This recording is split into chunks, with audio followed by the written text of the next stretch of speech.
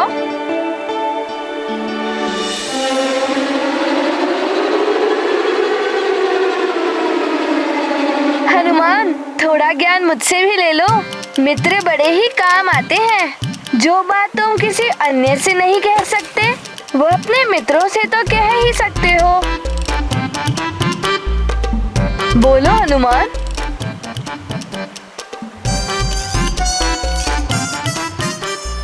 यदि हल होता तो मैं अब तक इस समस्या का निदान कर ही लेता। तुमने तो ना जाने कितनी समस्याओं को हल किया है। हो सकता है हम सब भी मिलकर तुम्हारी समस्या का हल निकाल लें। नील जैसा ज्ञानी महाराज जो है हमारे पास।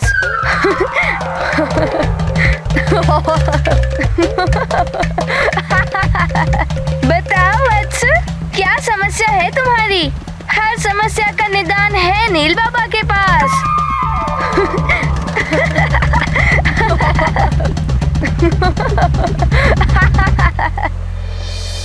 यदि मेरी माँ और पिताश्री को ये बात ज्ञात हो गई तो वो बहुत दुखी हो जाएंगे।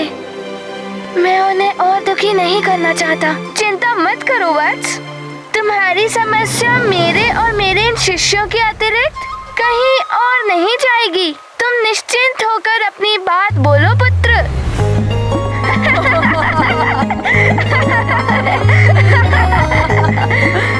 ज्ञानी बाबा, मेरी समस्या ये है कि मुझे दो स्वप्न आते हैं।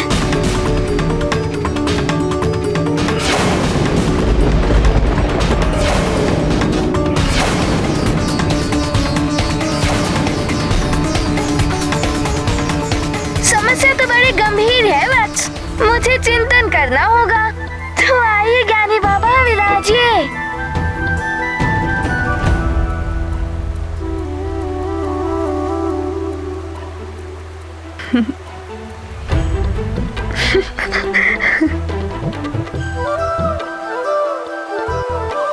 कुछ हल मिला ऋषिवर? नील बाबा के पास सभी समस्याओं का हल है और वो है ऋषिवर मतंग। ऋषिवर मतंग तो त्रिकालदर्शी हैं। वो तुम्हारे इस भयानक स्वप्न के बारे में कुछ ना कुछ बता ही देंगे। कालदेव के दंड के विषय में कुछ ना कुछ तो इंगित कर ही देंगे। तो अभी चलते हैं ऋषिवर मतंग के पास। चले? हाँ, चलो।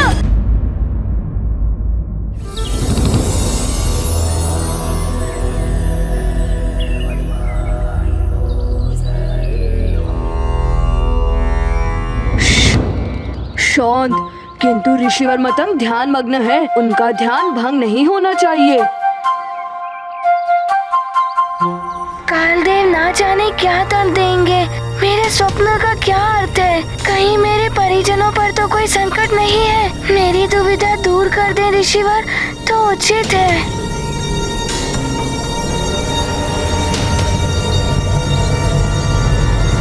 हनुमान, आओ पुत्र।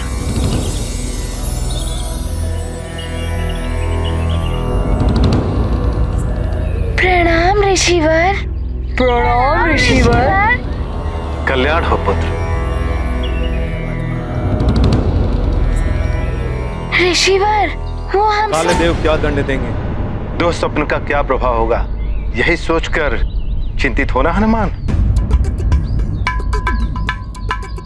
इन्हें तो सब ज्ञात है। ऋषिवर मतंग अवश्य हनुमान की दुविधा मिटा देंगे।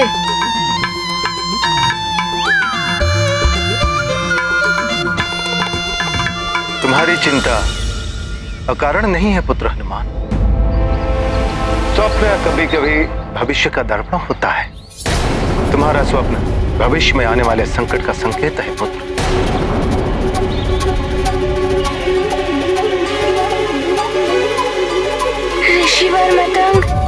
किसी भी संकट का सामना करने के लिए प्रस्तुत हूँ, किंतु मेरे कारण मेरे प्रियजनों को कोई कष्ट नहीं होगा ना?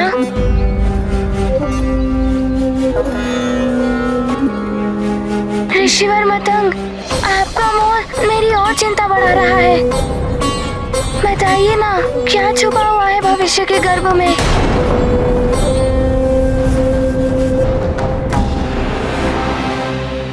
हनुमान, छत्र लगा लो तो धूप से रक्षा होती है।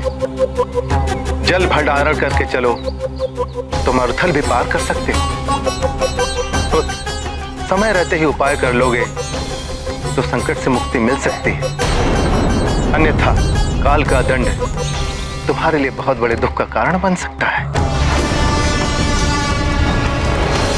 कितना भयंकर होता है काल का दंड, जिसका अनुमान भी नहीं लगा सकता है हनुमान। ये तो सत्य है महाराज कालदेव, किंतु आपने क्या सोचा है दंड के विषय में?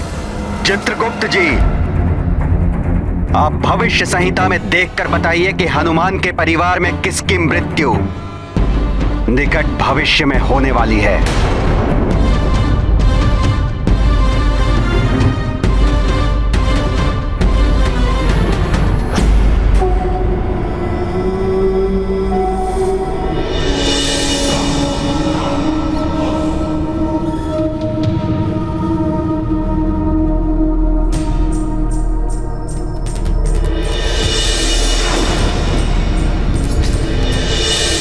ऋषिवर, आपको तो सब ज्ञात है, तो आप ही कोई उपाय बताइए। मेरी सहायता कीजिए ऋषिवर मतंग, मैं कोई भी उपाय करने को प्रस्तुत हूँ। उपाय मात्र एक है,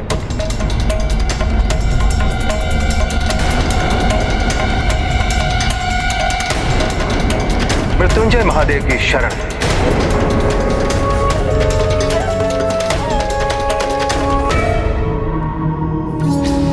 भले ही हनुमान किसी के भी शरण में चला जाए, किसी की सहायता प्राप्त करने का प्रयास करे, किंतु काल के दंड से कोई भी नहीं बचा पाएगा उसे।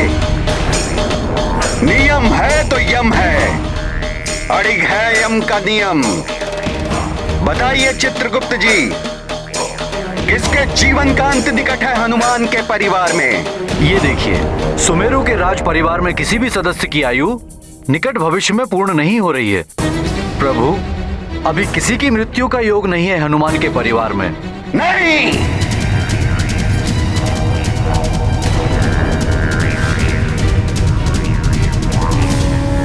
यदि मृत्यु योग नहीं है तो बनाना होगा मृत्यु का योग।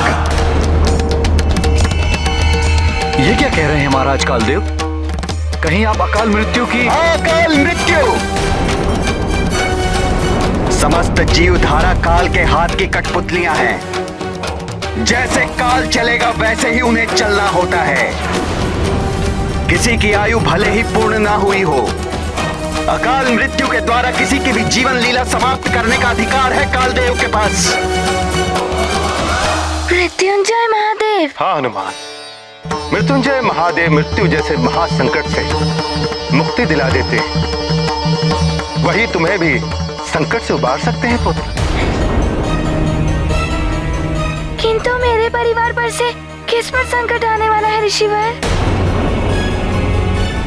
बताइए ना ऋषिवर। संकट किस पर होगा, यह सोचने के स्थान पर तुम्हें यह सोचना चाहिए इस संकट के अंत का उपाय क्या है।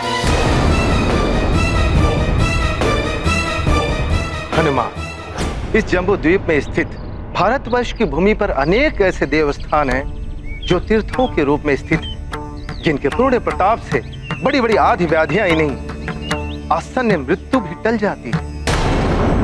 ऐसा ही एक तीर्थ स्थल है ब्रकंडू तीर्थ, जहां मृत्युंजय महादेव ज्योतिर्लिंग के रूप में साक्षात वास करते हैं। वहां सब परिवार जाकर उनके दर्शन एवं पूजन करने से तुम्हारे परिवार पर आया हुआ ये संकट टल सकता है पुत्र। अच्छा, तो ऐसा प्रताप है उस ज्योतिर्लिंग के दर्शन और पूजन में? हाँ हनुमान, असाध्य रोग, आदि व्याधि, अकाल मृत्यु, हर प्रकार के संकट हर लेते हैं मृत्युंजय महादेव। अच्छा मृत्युंजय महादेव कैलाशवासी महादेव से भिन्न है तो वही महादेव पुत्र, किंतु कैलाश धाम हर भक्त तो नहीं जा सकता ना पुत्र। इसलिए उस स्थान पर महादेव अपनी सभी शक्तियों के साथ ज्योतिर्लिंग के रूप में स्थित है। इसी प्रकार अनेक देवी देवता विभिन्न स्थानों पर किसी न किसी लीला के द्वारा अपने अपने अंश के रूप में भक्तों के कल्याण के लिए स्थित हुए। तो क्या उस स्थान पर भी भगवान शिव जी की लीला हुई थी? हाँ पुत्र, उनका ये मृत्युंजय महादेव नाम एक बालक के कारण पड़ा। एक बालक के कारण? एक बालक? ऋषिवर, आप मुझे उस बालक की कथा सुनाइए। कदाचित वो सुनने से मुझे कोई उचित मार्ग मिल जाए। अच्छा सुनाता हूँ। आओ उस वृक्ष की ओर चलते हैं।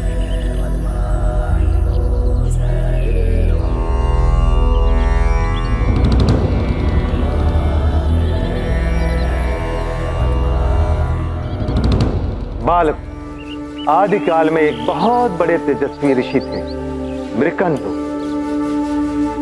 उनकी कोई संतान नहीं थी।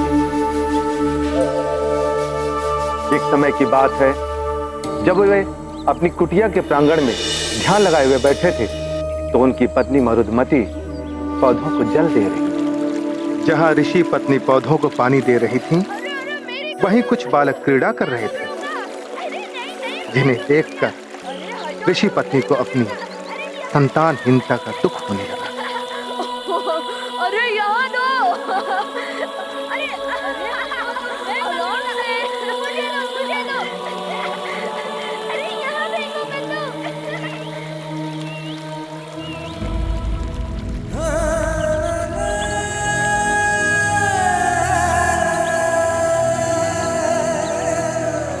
मरुदमती,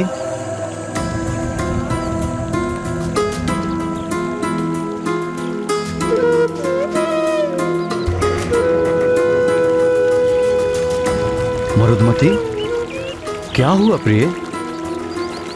ये जल तो यूं ही व्यर्थ में बह रहा है।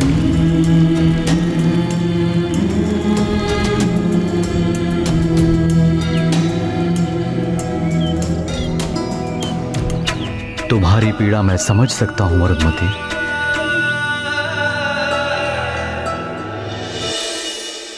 हे प्रभु, उस व्यर्थ बहते हुए जल की भांति ही मेरा जीवन भी व्यर्थ ही निकला जा रहा है। हे देवेश्वर, व्यर्थ होता है वो पौधा जिसमें पुष्प ना खिले। कोई मोल नहीं ऐसे वृक्ष का जिसमें फल न लगे। क्यों दिया आपने मुझे ऐसा व्यर्थ जीवन प्रभु? इससे तो अच्छा होता कि आपने मुझे ये जीवन ही नहीं दिया होता।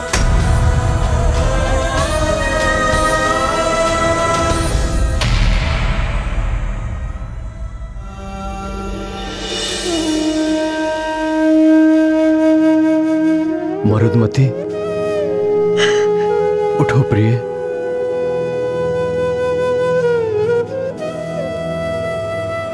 मरुदमती, दुखी मत हो प्रिय। देखना, उन क्रीड़ा कर रहे बालकों की भांति एक दिन हमारा भी बालक होगा, जो तुम्हारे सोने आंचल को अपनी किलकारियों से भर देगा। कैसे होगा? कब होगा स्वामी? इतने वर्ष व्यतीत हो गए यही सुनते सुनते। अब तो आयु भी पार हो चली है। प्रिय, तुम देखना, ये महादेव ही हमारी बिगड़ी बनाएंगे। यदि ये चाहें तो मरुथल से भी जल निकाल दें, चट्टानों में भी पुष्प खिला दें। मुझे महादेव पर पूरा भरोसा है, और तुमने भी तो पूर्ण श्रद्धा और भक्ति से इनकी पूजा की है। अब मैं इनकी प्रसन्नता के लिए घोर तप करूंगा।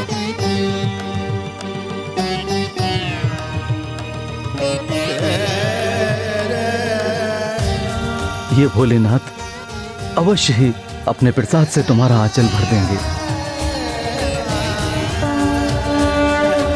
हाँ, मेरी माँ भी मुझे कभी कभी कहती है कि मैं भी भोले बाबा का ही प्रसाद हूँ। और फिर क्या हुआ? क्या भोले बाबा ने उन्हें संतान का वरदान दिया? हनुमान, तुम्हारे भोले बाबा तो सबकी मनोकामना पूर्ण करते हैं। उन्होंने ऋषि मृकंडू को भी वरदान दिया, किंतु वरदान सहजता से नहीं मिलता। उसके लिए उन्होंने वर्षों तक कठिन तपस्या की, वो भी बहती हुई झील में एक पांव पर खड़े रहकर। एक पांव पर? हाँ, वर्षा, धूप, शीत, कुछ भी हो, उनकी तपस्या अनवरत चलती रही।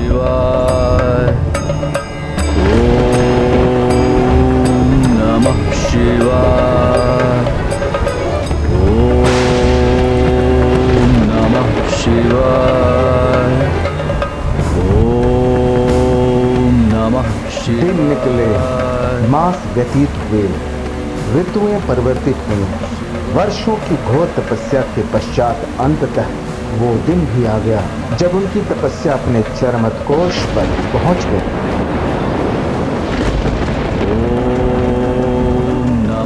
शिवाय, ओम नमः शिवाय, ओम नमः शिवाय।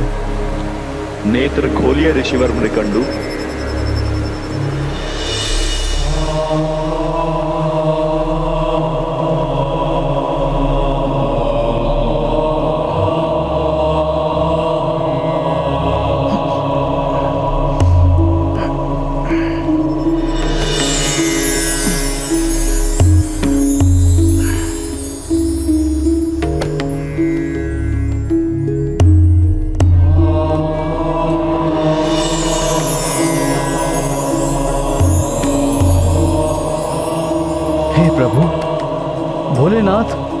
हे शिव शंकर, आज आपने सुन ही ली इस दीन की पुकार। प्रभु आपकी जय जयकार हो, आपकी जय जयकार हो दीनानाथ, आपकी जय जयकार हो।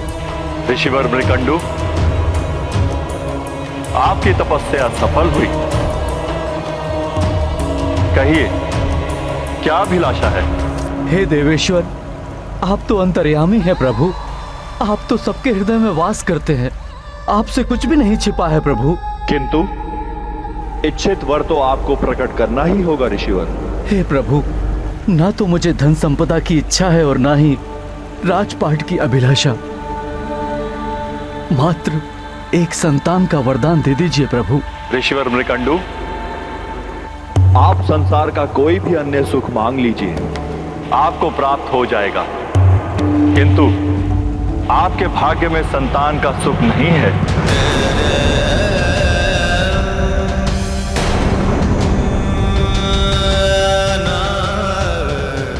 आप तो सर्वसमर्थ हैं प्रभु, किंतु यदि भाग्य की ही बात है तो उसे अपने कर्म और तपस्या से परिवर्तित किया जा सकता है प्रभु। मैं और घोर तप करूंगा भगवान, मुझे तपोफल के रूप में मात्र संतान की अभिलाषा है। आपको और तपस्या करने की आवश्यकता नहीं है, आप तपोफल के अधिकारी हैं। मैं आपको पुत्र प्राप्ति का वरदान भी दूंगा, किंतु क्या प्रभु? ऋषिवर, आपको दीर्घायु पुत्र एवं तेजस्वी पुत्र में से एक विकल्प का चुनाव करना होगा। दीर्घायु पुत्र चुनेंगे तो वो कदाचित तेजहीन हो, दुर्बल हो। तेजस्वी पुत्र चुनेंगे तो उसकी आयु कम होगी। अच्छा, फिर क्या चुना ऋषिवर मृकंडू ने? दीर्घायु पुत्र या तेजस्वी पुत्र? अच्छा, तुम सब बताओ, उन्होंने क्या चुना होगा? तेजस्वी पुत्र जो विद्वान और अपने कर्मों से अपनी एवं अपने कुल की कीर्ति को बढ़ाए, जिस पर माता पिता को गर्व हो, या दीर्घायु पुत्र जो बहुत लंबे समय तक जीवित तो रहे किंतु अयोग्य हो, दुर्बल हो? मैं बताता हूँ ऋषिवर, हर माता पिता अपने पुत्र को चिरंजीवी भवः का आशीर्वाद देते हैं, इसलिए उसने मुकंडू ऋषि ने उन्हें दीर्घायु पुत्र का ही आशीर्वाद दिया होगा। हाँ, चिरंजीवी भवः का आशीर्वाद देते हैं। तुम क्या सोच रहे हो हनुमान? मेरी माँ ने मुझे सदैव सीख दी है कि सत्कर्म और सद्गुणों से बड़ा और कुछ नहीं होता है। अपनी तेज और अपनी ऊर्जा से सबकी सहायता करो। मेरे पिताश्री ने भी मुझे सीख दी है कि भले ही पुष्प केवल एक दिन के लिए ही खिलता हो, किंतु वो अपनी सुगंध से सबको आनंदित कर देता है। अतः मुझे प्रतीत होता है कि स्वयं मृकंडू जी ने अवश्य तेजस्वी पुत्र की ही कामना की होगी। हनुमान, तुम्हारा कथन सत्य है। ऋषि मृकंडू ने भी गहरे विचार और मंथन के पश्चात यही विकल्प चुना था। प्रभु, तेजस्विता की आयु अनंत होती है। पुत्र यदि तेजस्वी होगा तो अल्प जीवन में ही उन्नति के चरम को स्पर्श कर लेगा। अपनी कीर्ति से जगत के लिए स्मरणीय बन जाएगा। प्रभु, दीर्घायु पुत्र यदि तेजहीन है तो उसका जीवन व्यर्थ है। प्रभु, उसके जीवन काल में ही जगत उसे विस्मृत कर देगा। हे प्रभु, मुझे तेजस्वी पुत्र की ही कामना है। तथास्तु। हाँ, तेजस्विता ही सार्थक होती है। मैं भी अपने माता पिता का तेजस्वी पुत्र बनूंगा। मैं भी बनूंगा, मैं भी बनूंगा, मैं भी बनूंगा। तुम सब अपने माता पिता के तेजस्वी पुत्र बनना, किंतु पहले पूरी कथा तो सुन लो मित्रों।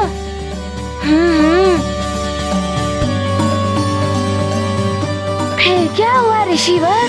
फिर कुछ समय के पश्चात मृकंडू ऋषि एक पुत्र के पिता बन गए। उनकी पत्नी पुत्र को पाकर सारा दुख भुला बैठी। बड़े प्रेम से उन्होंने अपने पुत्र का नाम रखा मार्कंडेय। मार्कंडेय? हाँ, तेजस्वी पुत्र मार्कंडेय, जिसकी कुंडली बनाने के लिए स्वयं देवर्षि नारद पधारे थे।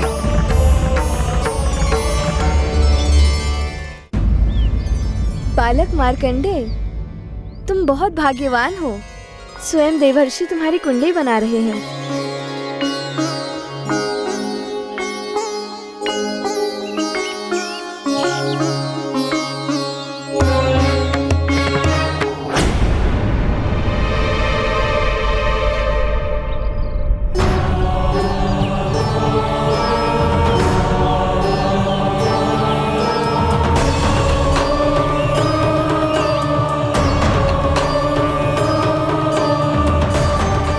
ये हो गए शिशु के ग्रह गोचर।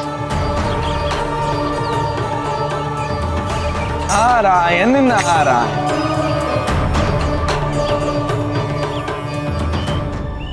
ऋषिवर मृकंडू, सूर्यदेव के समान तेजस्वी है आपका पुत्र मार्कंडेय।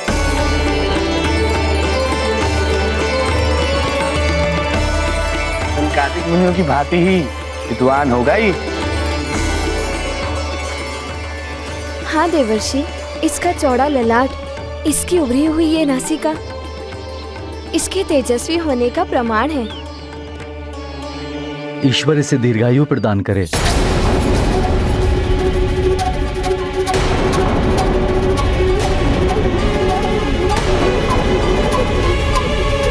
देवर्षि, आपके मस्तक पर ये चिंता की रेखाएं? सूर्य को अनायास ही ग्रहण लग जाए तो चिंता तो होती है ऋषिवर। कुंडली के अनुसार मार्कंडेय अल्पायु का बालक है। अल्पायु? ठीक से देखिए देवश्री, कहीं आपकी गणना में कोई त्रुटि? कोई त्रुटि नहीं है देवी। मार्कंडेय की आयु मात्र 10 वर्ष की है।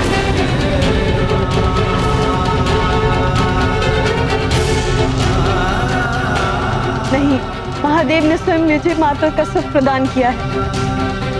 वो इतने शीघ्र मेरा आचरण सुना नहीं कर सकते। मेरे प्रभु इतने निष्ठुर नहीं हो सकते। महादेव इतने निष्ठुर नहीं है मरुगमती।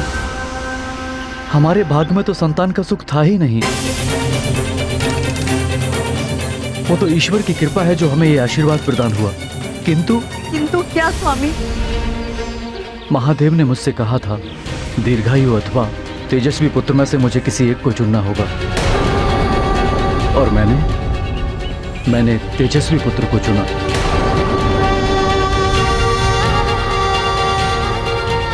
किंतु मुझे यह ज्ञात नहीं था कि आयु इतनी अधिक अल्प होगी, मात्र 10 वर्ष। मात्र 10 वर्ष, एक एक दिन गिनते हुए बिताने होंगे ये 10 वर्ष। माँ सत के सुख के साथ हर क्षण अपने पुत्र से बिछड़ने का आभास।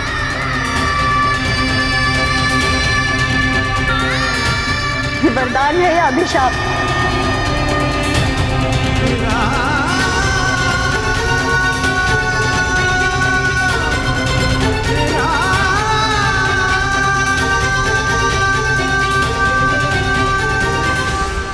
ये कैसा वरदान हुआ ऋषिवर? इतनी अल्प आयु, मात्र 10 वर्ष। 10 वर्ष तो बाल्यावस्था में ही निकल जाते हैं। 10 वर्ष की अल्प आयु में कोई कैसे हो सकता है तेजस्वी बालक? क्या सेवा कर पाए होंगे वो अपने माता पिता की? बालकों, मार्कंडेय वास्तव में ही बहुत तेजस्वी बालक था। 3 से 5 वर्ष की आयु में उसने अपने पिता से समस्त वेद पुराणों का ज्ञान प्राप्त कर लिया था। माता के आंचल का सुनापन मिट गया था। पिता को भी एक ध्येय मिल गया था। उनके जीवन को जैसे एक नई दिशा मिल गई थी एक बालक के आने से।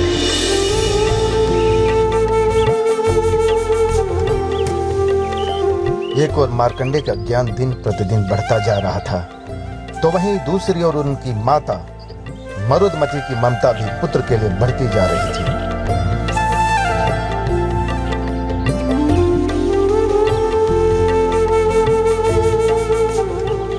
मन और पवन खिल उठे थे ऋषि मृकंडू और उनकी पत्नी के।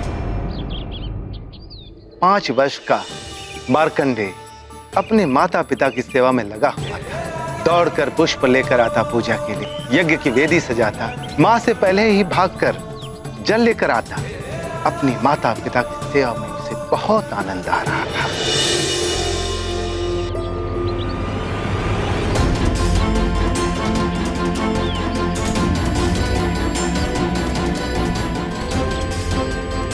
मरुदमती, मरुदमती शीघ्र बाहर आइए।